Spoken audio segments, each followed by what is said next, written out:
Perkenalkan, nama saya Sarah Febriana, NIM 204105010075. Di sini saya akan memberikan tanggapan dari Bapak Wadud Nafis tentang ilmu ekonomi makro Islam. Apa itu ilmu makro Islam? Baik, ilmu ekonomi adalah yang mempelajari perilaku individu dan masyarakat dalam menentukan pilihan untuk menggunakan sumber daya yang langka atau dengan tanpa uang dalam upaya meningkatkan kualitas hidupnya dalam pemenuhan kebutuhannya. Dan bisa diartikan juga ilmu ekonomi makro merupakan bagian dari ilmu ekonomi yang mengkhususkan mempelajari mekanisme bekerjanya perekonomian secara keseluruhan.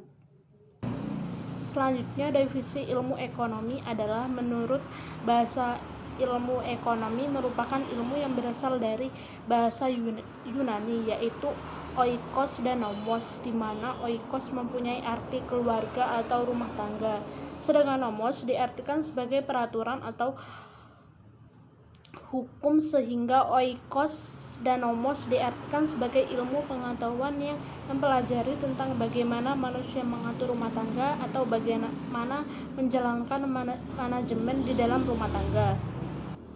Yang selanjutnya adalah pembagian ilmu ekonomi, yang terdiri dari ekonomi deskriptif dan ekonomi terapan. Yang terakhir,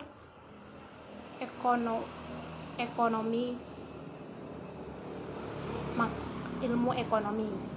Baik, yang pertama, ekonomi deskriptif. Ekonomi deskriptif adalah bagian dari ilmu ekonomi yang menggambarkan suatu keadaan perekonomian masyarakat yang dikaji secara benar dan akurat sesuai dengan realita di masyarakat suatu masa tertentu, yang disajikan dalam bentuk grafik, kurva, atau bentuk penyajian lainnya. Yang kedua, ekonomi terapan. Ekonomi terapan adalah cabang dari ilmu ekonomi yang menggunakan hasil-hasil kajian ekonomi untuk dapat menjelaskan bukti-bukti yang dikumpulkan ekonomi deskriptif, ekonomi teori. Yang ketiga, ilmu ekonomi yang membahas ekonomi berdasarkan teori-teori. Ada dua, yaitu ekonomi makro dan ekonomi makro. Apa itu ekonomi makro?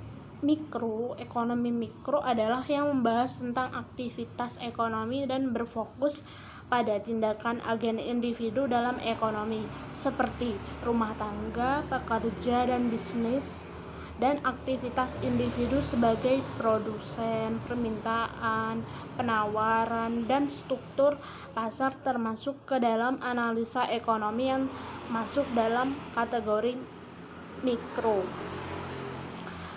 Yang kedua, ekonomi makro. Apa itu? Dalam ekonomi mikro yang dibahas adalah tentang aktivitas individu dan permasalahan ekonomi dalam unit-unit terkecil berupa individu. Maka dalam ekonomi makro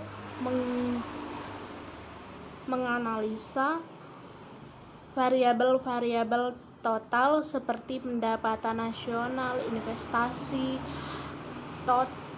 total konsumsi, dan tabungan masyarakat. Yang selanjutnya adalah konsep dasar ekonomi makro. Apa itu?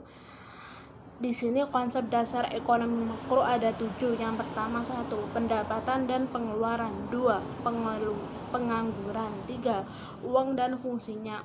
4. Inflasi dan deflasi. 5. Permintaan agregat dan penawaran agregat. 6.